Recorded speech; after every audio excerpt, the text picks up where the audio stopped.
সামান্য বৃষ্টিতে তলিয়ে যায় ব্রাহ্মণবাড়িয়া পৌরসভার একাংশ এলাকা। বৃষ্টির পানির সঙ্গে আশেপাশের পুকুর ও ড্রেনের পানি উপচে গিয়ে রাস্তায় মিশে যায়। এতে জনদুর্ভোগের শেষ নেই। ভুক্তভোগীরা জানান, পানি নিষ্কাশনের ব্যবস্থা না থাকায় শহরের বিভিন্ন এলাকায় ভয়াবহ জলাবদ্ধতার সৃষ্টি হয়েছে। সংশ্লিষ্টরা জানান, পৌরবাসীর দুর্ভোগ লাঘবে দ্রুত ব্যবস্থা নেওয়া হবে। ব্রাহ্মণবাড়িয়া থেকে শিহাবুদ্দিন বিপুর পাঠানো রিপোর্ট। ব্রাহ্মণবাড়িয়া পৌর এলাকায় বেশিরভাগ ড্রেনের অবস্থা এখন খুবই নাজুক। এসব ড্রেনে পানি নিষ্কাশন ব্যবস্থা ঠিক না থাকায় সামান্য বৃষ্টিতেই তলিয়ে যায় পৌর শহরের প্রধান সড়ক।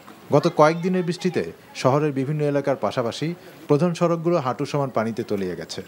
এতে পৌর এলাকার মেড্ডা, কালীবাড়ি মোড়, জেলা পরিষদ মার্কেট, কাজীপাড়া সহ অধিকাংশ এলাকায় ভোগান্তি চরমে পৌঁছেছে। বসতবাড়ি ছাড়াও শিক্ষা প্রতিষ্ঠান সহ বিভিন্ন সড়কগুলো তলিয়ে যাওয়ায় মানুষের দুর্ভোগের শেষ নেই।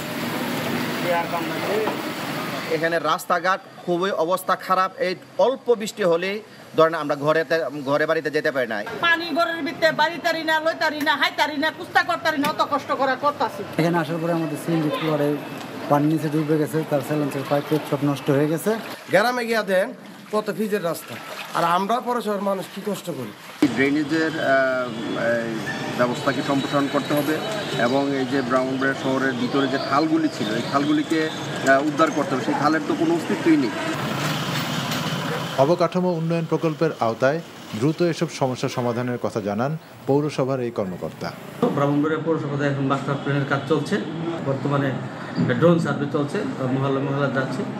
আশা করি মাস্টার প্ল্যান হলে আর এই তিনটা প্রজেক্টের কাজ বাস্তবায়ন হলে শহরে এই জলাজমি অবস্থাটা থাকবে না। পৌরবাসীর দুর্ভোগ লাঘবে সংশ্লিষ্টরা দ্রুত পদক্ষেপ নেবেন, এমনটাই প্রত্যাশা সবার। NTV news desk.